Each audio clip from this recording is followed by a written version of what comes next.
यं ब्रह्म वेदान्तविदो वदन्ति परमं प्रधानं पुरुषं तथान्ये विश्वोदिगतेकारुणिमीश्वरं वा तस्मै नमो विघ्नविनाशिनाय।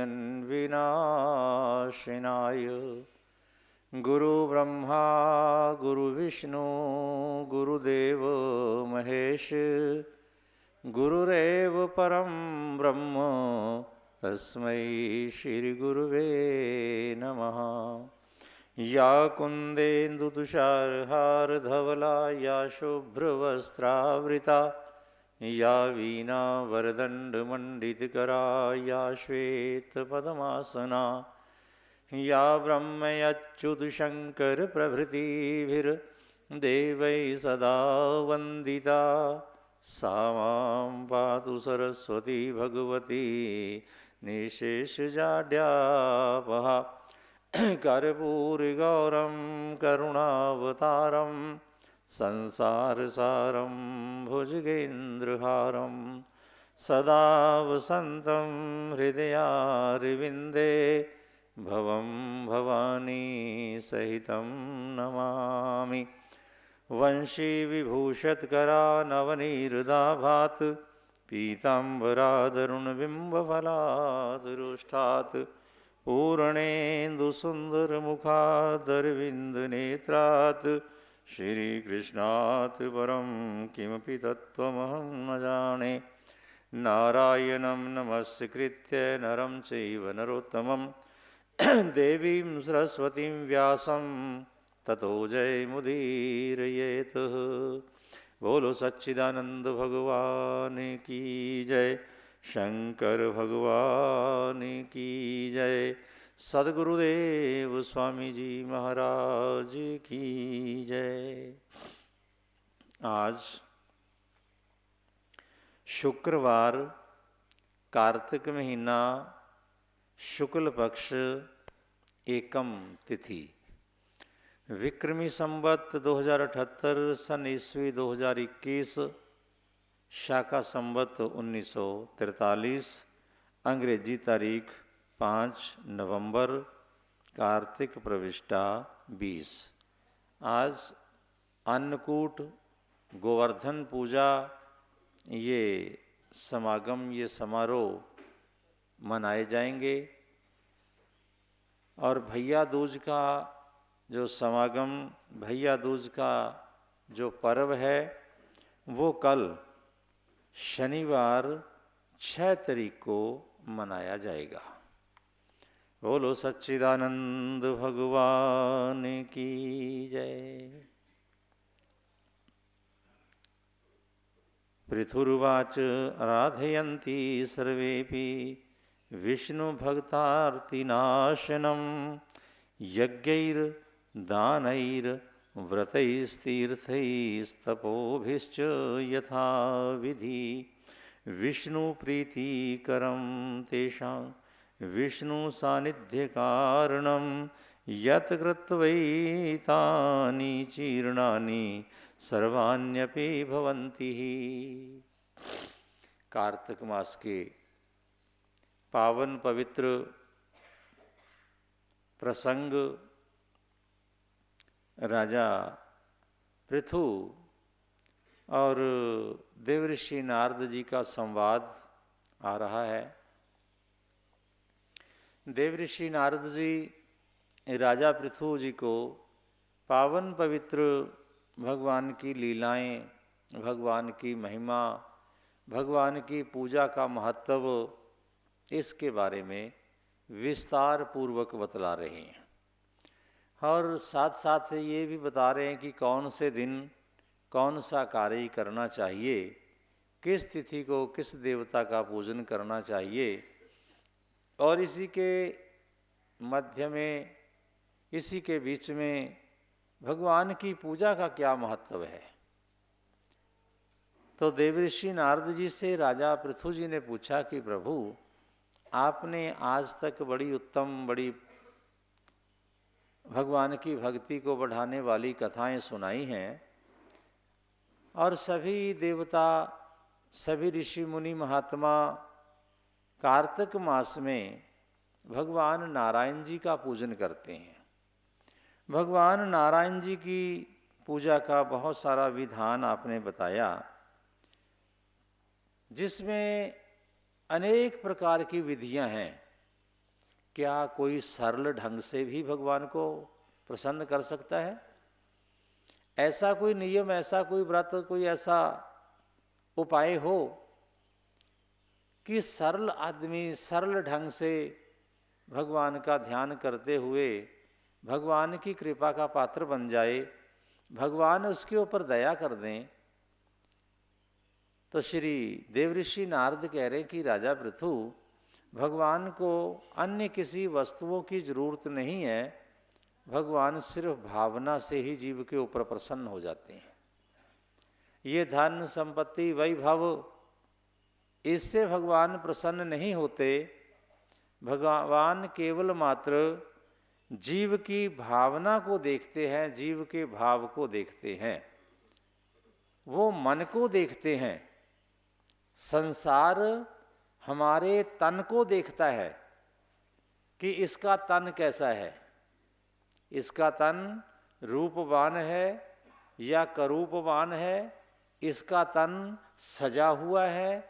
अगर सजा हुआ है तो इस तन के ऊपर जो पहन रखा है उसकी कीमत क्या है, और उससे ये अंदाजा लगता है कि इस आदमी की स्थिति समाज में क्या है, इसके आर्थिक हालात कैसे हैं। तो समाज किसको देखता है?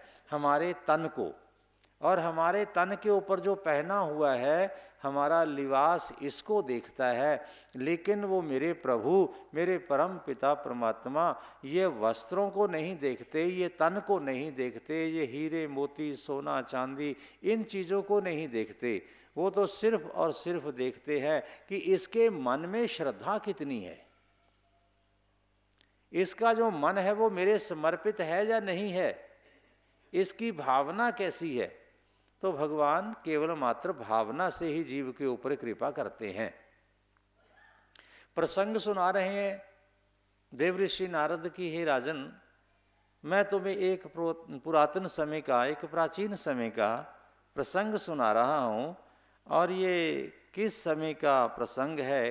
कांतिपुरिया पुरा चौल चक्रवर्ती नृपो भवत।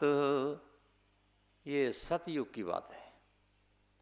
उस समय कांतिपुरी नाम की एक नगरी में राजा निवास करते थे, और उस राजा का नाम था चौल।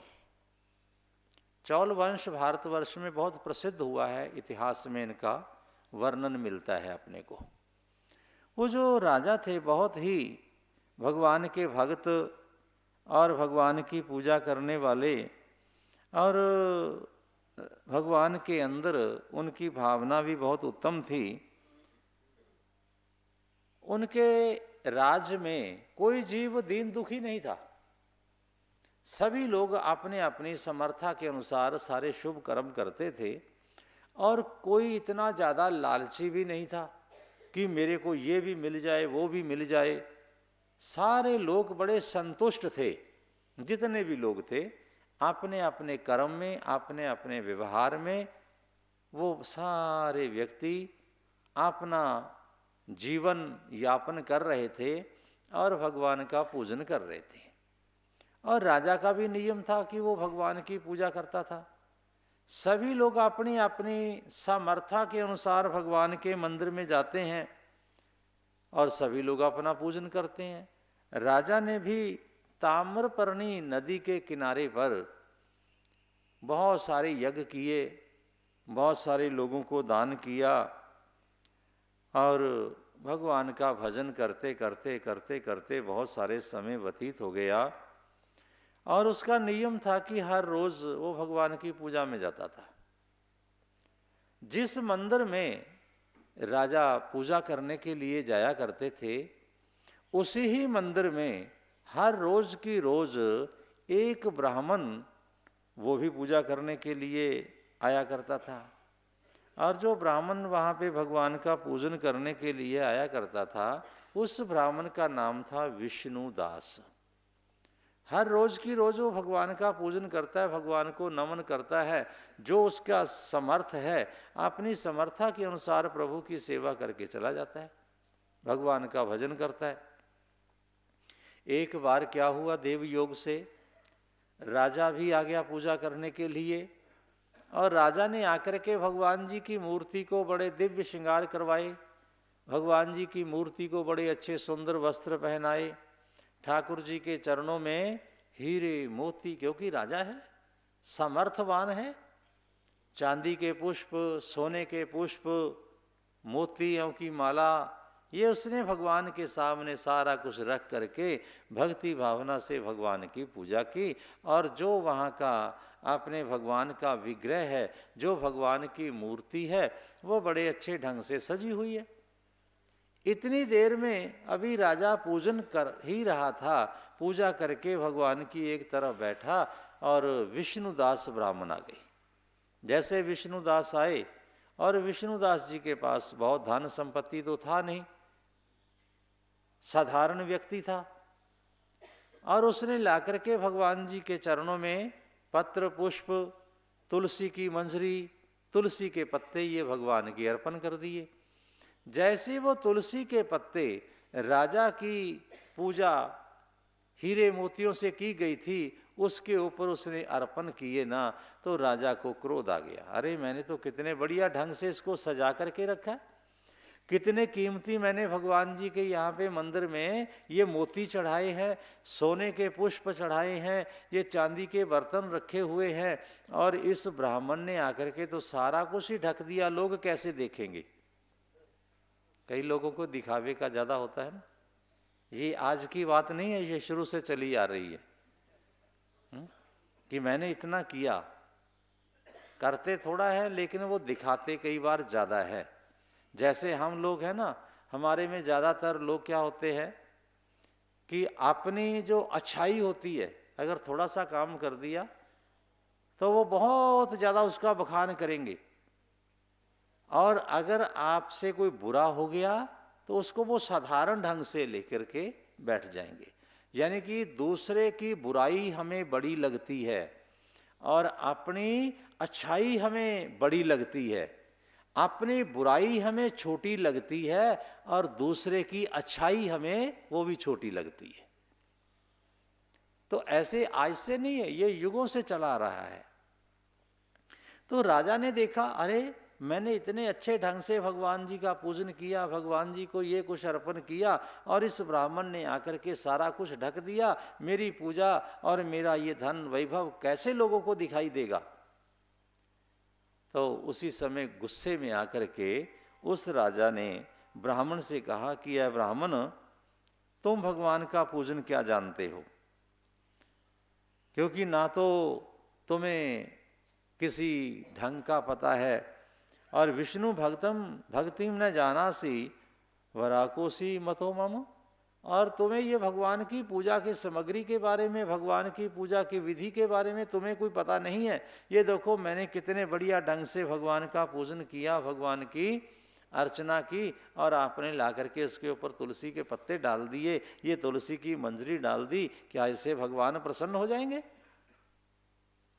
तो ब्राह्मण भी थोड़ा से उत्तेजित हो गए और कहने लगे कि ए राजन, राजन भक्ति न जानासी गर्विष्ठो सी नृपश्रिया।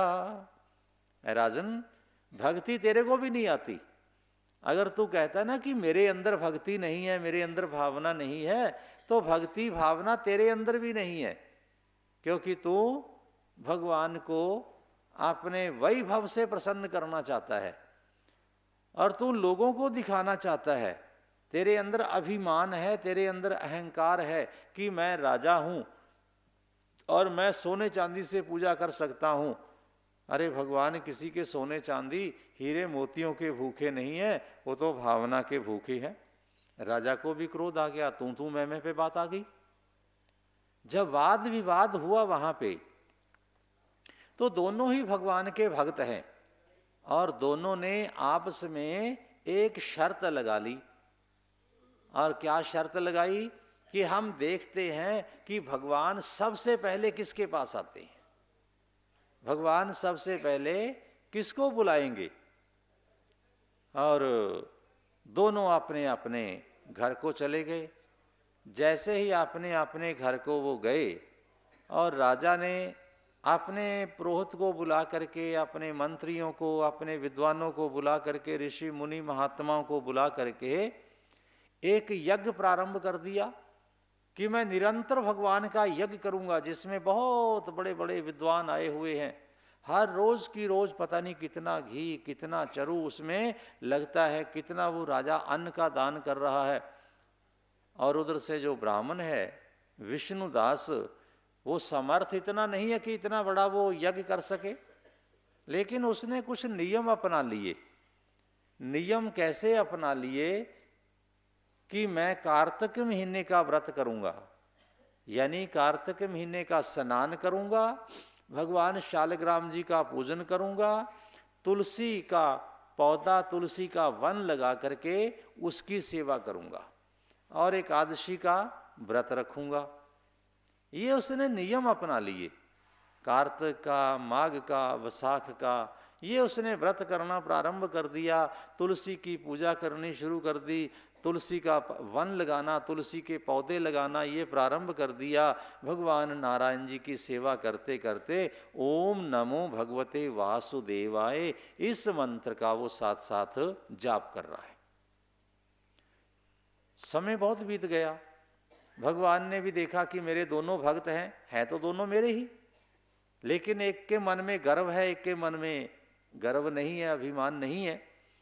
तो भगवान ने परीक्षा लेने के लिए, एक बार कार्तिक का महीना चल रहा था। कार्तिक के महीने में वो ब्राह्मण अपने नियम से नित्य प्रति स्नान करते हैं। स्नान करने के बाद अपना भगवान का पूजन करते हैं, फिर अपने माला लेकर के भगवान का सिमरन करते हुए बैठ जाते हैं। ऐसे करते करते जब कुछ दिन व्यतीत हुए तो एक दिन की घटना है कि विष्णुदास ब्राह्मण ने अपनी रसोई तैयार की, भोजन तैयार किया, और भोजन तैयार करके बाहर रसोई में है, अभी अंदर से कुछ लेने के लिए चला गया। कमरे से अंदर से कुछ लेने के लिए गया। जैसे ही अंदर पहुंचा, बाहर आकर के देखा कि उसने जो भोजन तैयार किया था ना, जो चौपाती, जो रोटी वगैरह, पूरी वगैरह उसने तैयार की थी, वो वहां पे नहीं मिली उसको। अरे ये कौन ले गया, कहाँ पे गई? चलो आज व्रत रख लेते हैं, दोबारा नहीं बनाएंगे, क्योंकि अगर मैं दोबारा भोजन बनाने लग गया ना तो मेरा समय खराब हो जाएगा, मैं भगवान की पूजा कैसे कर पाऊंगा। भगवान की पूजा में विघ्न नहीं पड़ना चाहिए, रुकावट नहीं पड़नी चाहिए। अगर मेरा कोई ले गया ना तो कोई बात नहीं है। अगले दिन फिर वैसे ही हुआ, तीसरे दिन, चौथे दिन, पांचवें दिन, लगातार 7 दिन तक ऐसे ही यही क्रम चलता रहा कि ब्राह्मण भोजन बनाता है, भोजन बना करके जैसे ही अंदर से कुछ घी वगैरह या कुछ सामान लेने के लिए जाता है ना, तो उतनी देर में सारा भोजन वहां से कोई लेकर के चला जाता है। एक दिन मन में विचार आया, यार भाई मैं देखूं तो सही, ये कौन आकर के लेके जाता है। जैसे ही उसने छुप करके दरवाजे के पीछे ओट में खड़े होकर के देखा, और क्या देखा कि एक कोई चंडाल आया है, जिसका शरीर दुबला पतला है, इतना ज़्यादा कमज़ोर है, चलने फिरने में, उठने बैठने में भी असमर्थ है, रंग उसका काला है, सिर के बाल उसके सूखे हुए हैं, और ऐसी उसकी वेशभूषा है। आया, उसने जल्दी जल्दी वहाँ पे जो भोजन तैयार था उसको उठाया, और उठा करके जैसे ही वहां से जाने लगा ना, तो विष्णुदास को दया आ गई। अरे ये देखो कितना दुबला, कितना पतला, कितना कमजोर है, मेरे से ज्यादा इसको जरूरत है। मेरा शरीर तो अभी काम कर रहा है, मैं तो अभी 2, 4, 10, 20 दिन और भी गुजारा कर लूंगा, लेकिन इसका भोजन जरूरी देना चाहिए इसको। तो वहां से वो साग सब्जी ले करके उसके पीछे पीछे जा रहा है। भैया रुक जाओ, भगत जी रुक जाओ, अरे महापुरुष रुक जाओ, तुम ये सूखी रोटियां लेकर के क्यों जा रहे हो? ये मेरे पास सब्जी रखी हुई है, घी रखा हुआ है, ये भी ले जाओ, इसके साथ खाओ, आराम से खाओ, मैं तुम्हें कुछ नहीं कहूंगा, ये मैं तुम्हारे पीछे लेकर के आ रहा हूं। लेकिन वो आगे आगे भागता चला जा रहा है, और उसके पीछे पीछे विष्णुदास चले जा रहे हैं। आगे जा करके क्या हुआ, चंडाल गिर पड़ा। जैसे ही चंडाल गिरा, बेहोश हो गया। विष्णुदास जी के मन में बड़ा पश्चाताप होने लगा। अरे मैं तो इसको सब्जी देने के लिए, इसको अन्य चीजें देने के लिए आ रहा था, लेकिन ये मेरी वजह से गिर करके बेहोश हुआ है। आंखों से आंसू बहने लगे। अब क्या किया जाए, और कोई साधन नहीं है। उनके पास एक जो गमछा था, एक जो ऐसा कपड़ा था, परना था, उसको लिया। साथ में कुछ पानी था, उस पानी में भिगो करके उस वस्त्र को लाए, और भिगो करके वस्त्र को लाए, उसके सिर के ऊपर थोड़े छिंटे दिए, चेहरे के ऊपर उसका जल छिड़का। जल छिड़कने के बाद और उसको अपनी गोदी में ले लिया। गोदी में ले करके उसके सर को दबा रहे हैं, और नेत्र बंद करके आंसू बहाते हुए कह रहे हैं कि मेरे परम पिता परमात्मा, हे भगवान नारायण, अगर मैंने कोई अच्छा कर्म किया है तो कृपा करके आप इसको ठीक कर दीजिए। प्रभु, मेरा जो अपराध है उसे आप क्षमा करें। मैं इसके पीछे ना दौड़ता तो इसकी ये हालत आज ना होती।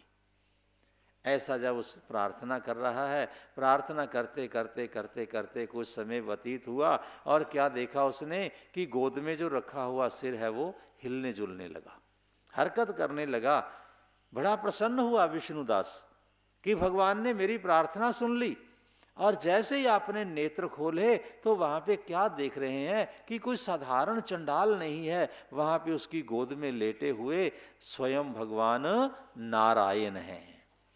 भगवान नारायण जी को देखा। भगवान नारायण जी को देख करके चरण वंदना की, प्रभु आप ये कैसे रूप में आए? तो भगवान कहने लगे, तुम अपनी भक्ति में, अपनी सेवा में सफल हो गए हो, चलो मैं तुम्हें लेने के लिए आया हूं। उसी विमान में भगवान अपने साथ लेकर के चले गए।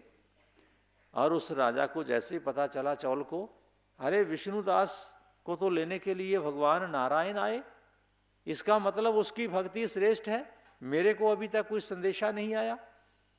और उसने हवन कुंड था, वहां पे बहुत बड़ा यज्ञ हो रहा था ना, तो उस हवन कुंड में उसने जो अपना शरीर था, जैसे माता सती ने शरीर त्यागा था, उसने भी अपना शरीर त्याग दिया, अपने भांजे को राजगद्दी के ऊपर बिठा दिया।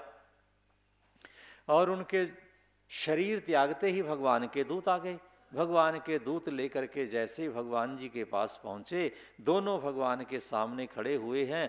और राजा ने भगवान से शिकवा किया, भगवान से शिकायत की, नाराजगी जाहिर की, प्रभु हम दोनों में से इसको लेने के लिए आप गए हो और मुझे लेने के लिए आपने दूत भेजे हैं, इसका कारण क्या है?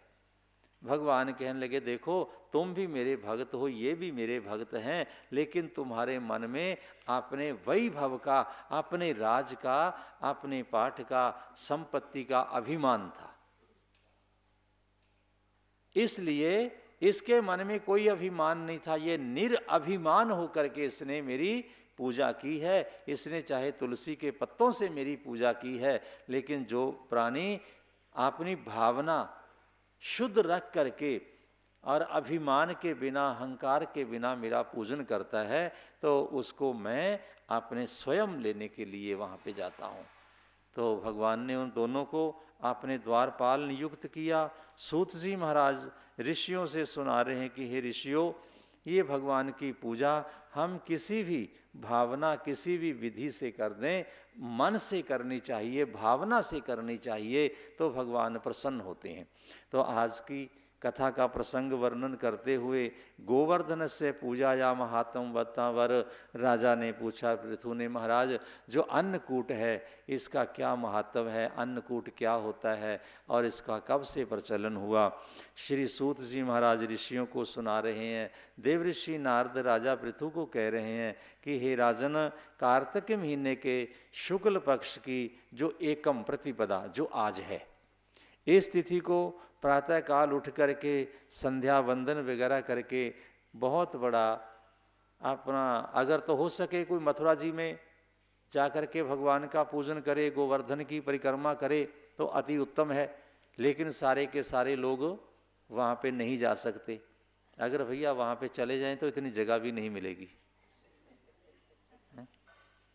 अभी बहुत बड़ा वहाँ पे मेला लगा हुआ है, साधारण लोगों का पैदल चलना भी मुश्किल है।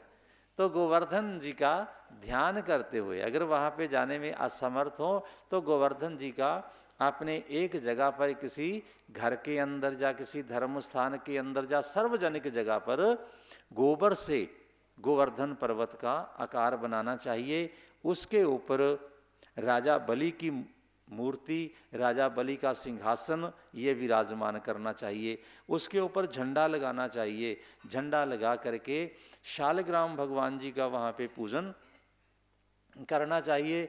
शालग्राम जी का पूजन करते हुए और उसकी परिक्रमा करनी चाहिए। पाद्य, अर्घ, आचमन इन चीज़ों से, यज्ञोपवीत से भगवान का पूजन करें। और भगवान का पूजन करके आज ही के दिन भगवान जी ने सभी वृंदावन के जो निवासी थे उनको साथ में लेकर के इंद्र का गर्व दूर करने के लिए, और भगवान जी ने गोवर्धन जी की पूजा का शुभारंभ किया था। तो भगवान जी की पूजा करनी चाहिए। तरह तरह के पकवान जितने प्रकार के भी हो सके, क्योंकि सभी नगरवासियों ने उस दिन जितने प्रकार के कोई अन्न जल तैयार किए थे, भोजन तैयार किए थे ना, किसी के घर में कोई सब्जी बनी हुई है, किसी घर में कोई बनी हुई है, कोई दाल बनी हुई, कोई भात बने, वो सारे लेकर के आए थे। तो तरह तरह के अन्न से आज भगवान का पूजन किया जाता है और ये पूजन करने के बाद सभी को वितरण किया जाता है। इसके पीछे अगर हम देखें ना तो एक बहुत बड़ा संदेश है हमारे लिए। भगवान जी ने किसी जाति विशेष से नहीं, नगर के जो भी लोग थे सारे के सारे लोग आओ, जात पात इन चीज़ों को भुला करके बड़े छोटे का भेद खत्म करने के लिए और एक ही छत के नीचे और आने के लिए सभी को भगवान ने प्रेरणा दी। तो भगवान जी की प्रेरणा से सभी लोग एक ही जगह पे बैठ कर के भोजन कर रहे हैं, एक ही जगह पे बैठ कर के पूजन कर रहे हैं और एक ही जगह पे भगवान का सिमरन कर रहे हैं। तो इन चीज़ों से ऊपर उठने के लिए ये अन्नकूट का पर्व हमें विशेष रूप से बताता है कि अन्नकूट वाला दिन है जो हमें आपस में किसी प्रकार का कोई जात पात, ऊंच नीच, बड़ा छोटा, इनका जो भेदभाव ना करते हुए भगवान के रास्ते के ऊपर चलना चाहिए। सारा दिन भगवान का पूजन करते हुए और गायों का पूजन करना चाहिए। गाय की पूजा करके गाय को ग्रास देना चाहिए और क्या कहना चाहिए, गावों में अग्रतः संतु, गावों में संतु पृष्ठतः। गायें हमारे आगे हों, गायें हमारे पीछे हों, हमारे दाएं बाएं गायें हों और हम गायों के बीच में अपना जीवन व्यतीत करें। पहले समय में क्या था, गाय धन, गोधन जिसको हम बोलते हैं, ये जितना हमारा ये पशु है ना, ये साधारण चीज़ें नहीं है। आज हम इसका महत्व नहीं जानते हैं तो इसको पशुधन के नाम से पुकारा जाता था। ये पशुधन के नाम से, तो इनकी रक्षा करनी, इस धन की रक्षा करनी, जैसे हम अपने दूसरे धन की रक्षा करते हैं तो ऐसे ही इस गोधन की रक्षा करनी और पशुधन की रक्षा करनी, ये भी हमारा कर्तव्य है। ये भगवान जी ने हमें संदेश दिया है। तो आज के दिन गोवर्धन का पूजन करते हुए घर में 2 टीम बना लेनी चाहिए, 2 टोली बना लेनी चाहिए जिसको हम टीम कह देते हैं, और उसमें एक रस्सा लेकर के अपनी अपनी ओर खींचना चाहिए। जो व्यक्ति, जो परिवार के सदस्य अपनी ओर खींच करके ले जाएं तो सारा साल उनकी विजय श्री होती है। और आज के दिन भगवती लक्ष्मी माता, उनका भी जो दान है ना, समुद्र ने किया था भगवान नारायण जी को। समुद्र मंथन से लक्ष्मी उत्पन्न हुई थी, तो लक्ष्मी जी का दान भगवान नारायण जी को किया समुद्र ने। और भगवान नारायण जी ने कहा कि तुम मेरे से वरदान मांगो। तो समुद्र कहने लगे कि प्रभु आप मेरे बीच में निवास कीजिए। तो भगवान कहने लगे कि ठीक है, मैं आपके घर में निवास करूंगा, लेकिन एक दिन विशेष होगा मेरा। वो क्या होगा, कार्तिक महीने के प्रतिपदा शुक्ल पक्ष की, चानने पक्ष की जो एकम होगी ना, उस दिन मेरा वास तुम्हारे अंदर होगा। उस दिन मेरा वास दामाद के शरीर के अंदर होगा। तो भाई आज का दिन दामाद का पूजन भी करना चाहिए और जिससे वो भी प्रसन्न रहे और हमारी बेटियों को भी प्रसन्न रखे। तो ये जितने भी प्रसंग हैं, जितनी कथाएं हैं, जितने पर्व हैं, हमें एक दूसरे के साथ जोड़ते हैं।